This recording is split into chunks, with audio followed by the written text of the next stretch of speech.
مسجدوں میں لگا کر کے گئے ہیں اس کا ثواب غریبوں یتیموں بیواؤں پر جو خرچ کر کے گئے ہیں اس کا ثواب ان کو ملتا رہتا ہے۔ دوسرا ایسا علم جس سے کوئی فائدہ اٹھائے، اگر کوئی کسی کو علم کے راستہ سے علم کے زیور سے آراستہ وہ پیراستہ کرتا ہے، اگر کسی کو عالم بنا دیتا ہے، قرآن مجید پڑھانا سکھا دیتا ہے، علم کے سے کوئی بھی بات اس کو سکھا دیتا ہے، ایسے شخص جب دنیا سے چلے جاتے ہیں تو انہوں نے اپنے پیچھے شاگردوں کی جو ایک جماعت اور ایک ٹیم اس دنیا کے اندر چھوڑ کر گئے ہیں، ان سبوں وہ لوگ جتنے قرآن مجید پڑھیں گے، کتاب اللہ کی تلاوت کریں گے، احادیث رسول پڑھیں گے، ان کا ثواب اس مولوی کو، اس عالم کو، اس سکھانے والے ماسٹر کو جو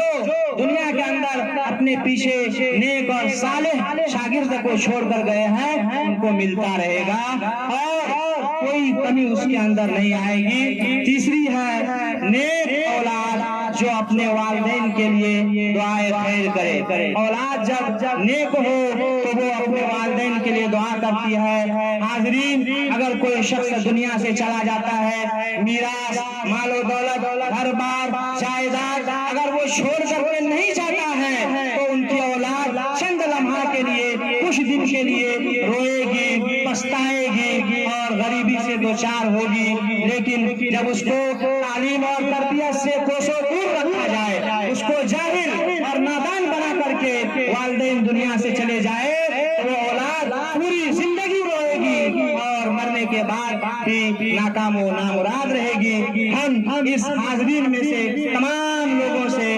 مؤدبانہ گزارش کرتے ہیں، آپ لوگ اپنی اولاد کی فکر کیجئے، ان کو صحیح تعلیم اور تربیت دیجئے تاکہ مرنے کے بعد وہ آپ کا جنازہ خود سے پڑھا سکے، وہ آپ کے نام پر قرآن مجید کی تلاوت کر سکے، آپ کے لیے دعا کر سکے۔ میرے ذہن میں ایک چھوٹا مشورہ ہے، دو باتیں ہیں۔ میں مرحوم کے پسماندگان، ان کے بیٹے اور شاید ان کی بیٹیاں اس مجلس میں موجود ہوں، ہم آپ سے گزارش کرتے ہیں آپ ان پر توجہ دیں۔ مرحوم الحمدللہ بہت سارے جائیداد اور مال و دولت اس دنیا میں خصوصاً اپنی اولاد کے لیے چھوڑ کر کے گئے ہیں۔ وہ کیا لے کر کے گئے؟ دنیا کے اندر جو نیک عمل کیے، دوسروں کو مدد کیے، وہ لے کر کے گئے ہیں، لیکن ساری جائیداد، بلڈنگ، گھر، مکان، زمین، ساری چیزوں کا مالک آپ پسماندگان کو، اپنے بیٹوں اور بیٹیوں کو بنا کر کے، مالک بنا کر کے اس دنیا سے چلے گئے ہیں۔ ہم آپ کے اولاد سے، آپ کے بال بچوں سے گزارش کرتے ہیں کہ آپ لوگ اس کے نام پر صدقہ و خیرات ہمیشہ کرتے رہیے، مساجد اور مدارس میں اپنے خاص توجہ رکھیے، چونکہ یہ مدرسہ آپ کا پڑوسی ہے، آپ کے گھر کے پیچھے ہے، اس کا خاص خیال رکھیے۔ بلکہ دنیا میں جتنے بھی مدارس ہیں، ہر مدارس کا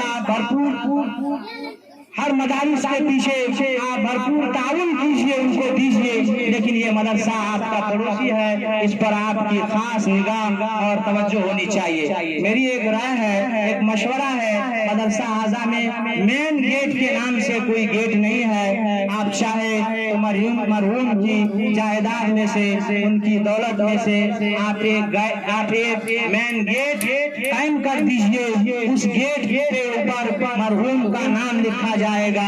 باب عثمان کا دروازہ، تاکہ آنے والی نسل، ہمارے بیٹے پوتے اور اس کے بعد جو لوگ بھی اس دنیا کے اندر آئیں گے، وہ جب یہ مدرسہ آئیں گے تو گیٹ پر دیکھیں گے باب عثمان، عثمانی گیٹ، یہ عثمان کون ہے اس کو یاد کریں گے، اس کے لیے دعا کریں گے، اللہ رب العالمین اس کو تو جنت میں کروٹ جگہ نصیب عطا فرما دے۔ اور ہمارا دوسرا مشورہ ہے کہ آپ اگر یہ نہیں کر سکتے تو مدرسہ کے اندر کم از کم ایک کمرہ یا 2 کمرہ پر ایک مکان بنا دیجئے اور اس کو ہم ہاسٹل کے نام سے بنا دیں گے اور اس کا نام رکھیں گے غرفت عثمان، عثمان کا کمرہ، عثمانی ہاسٹل وغیرہ وغیرہ۔ آج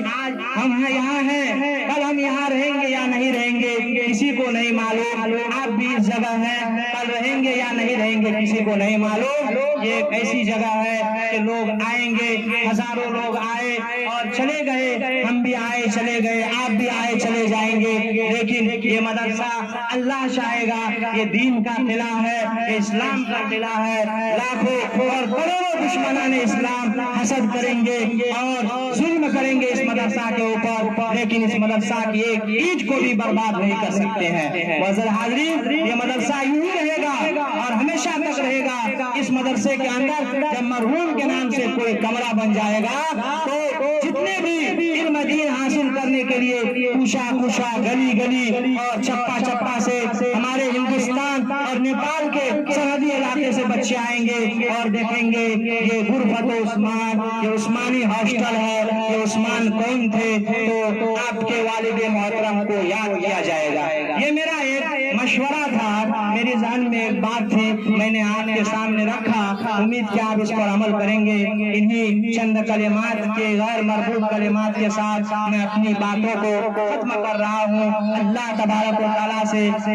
دوبارہ دعا کرتا ہوں، اللہ تبارک و تعالیٰ مرحوم کو جنت الفردوس میں اعلیٰ مقام عطا فرمائے، ان کے کارنامے اور ان کے خدمات کو قبول فرما لے، ان کی اولاد کو صبر جمیل عطا فرمائے، ان کے لواحقین کو صبر جمیل عطا فرمائے۔ میں اپنی طرف سے مدرسہ اعضاء کے تمام طلبہ و طالبات اور تمام اساتذہ کرام و ذمہ داران کے جانب سے ہم ان کے